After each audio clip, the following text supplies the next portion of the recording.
Hello everyone. This is Suzanne Knabe-Nicole from Police Science Doctor with your weekly dose of police science snippets. Police Science Doctor is the free educational resource for law enforcement around the world that brings scientific findings from the fields of evidence-based policing, investigative psychology, forensic psychology, crime analysis, military security, all that kind of stuff into the hands, minds, ears, and eyes of the practitioner, you guys. The ones that are actually doing the job. You guys don't have access to many of the articles that are published, where all the research findings get distributed to other academics. So I try to bring these findings into the practitioners, and one of the ways in which I do this is this weekly broadcast on a Tuesday, where we talk about 3 golden nuggets from recently published journal articles that might be applicable, employable in your work straight away, something that's hopefully practical. If you are on the email list for Police Science Doctor already, you will get these emailed to you every Tuesday into your inbox with the link to the original research article. As it happens, all 3 articles this week are actually open access, which means you can read the whole article. Often that is restricted to just the abstract, which is a summary of the research that is beyond my control. That's got something to do with the publishers. So the first snippet for this week is about organized crime intervention. This study tested an intervention to prevent offenders from joining an organized crime group. The outcome was a 35% reduction in reoffending among participants in the treatment group, where they tested the intervention, compared to the control group, where the intervention was not used. Furthermore, active organized crime group members associated with the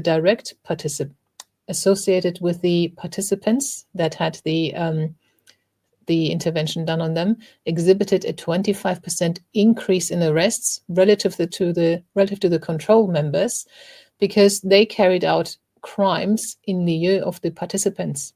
So those that were in the intervention, they were offending less. So the ones that were already in the crime group were picking up the slack and were arrested more, which hopefully meant that it reduced crime. So a very effective thing to do, and interesting measurement, I think, that they also measured the collateral.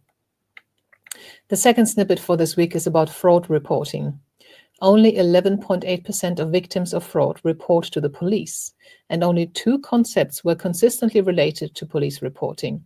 One is the fraud severity, as more impactful crimes were reported more often, and 2 is urbanization, as citizens from urbanized areas reported significantly less often than those in rural areas, for example. For some reason, I thought that would have been the other way around, but it seems to be that people in cities report fraud less often.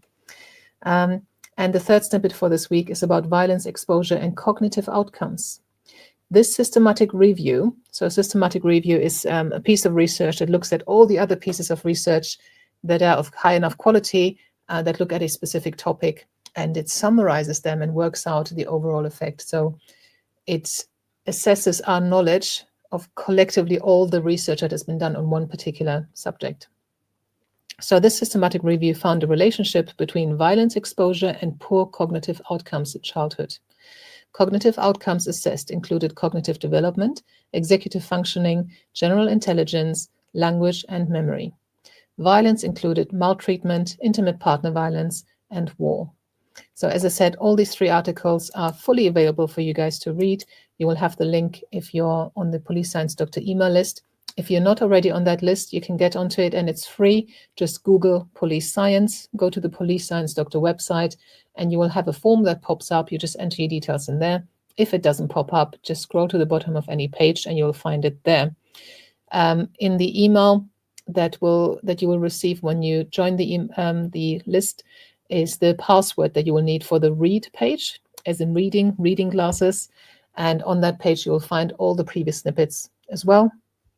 All 223 previous snippets and the current ones, so 224 snippets with 3 bits of information on each as PDFs. So if there's something that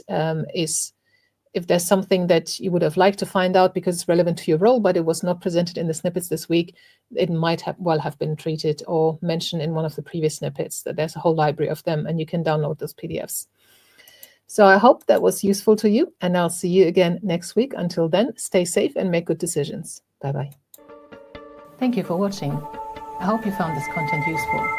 You can get access to each episode's transcript with key learning points, timestamps, and references if you get yourself onto my mailing list. Just go to the main website on policesciencedoctor.com, and on the bottom of each page you will find a sign-up form for notifications of new content. Just enter your first name, your preferred email address, and the type of organization you work for. You will not get any spam. This is just for me to let you know about new content and for you to get access to all the transcripts.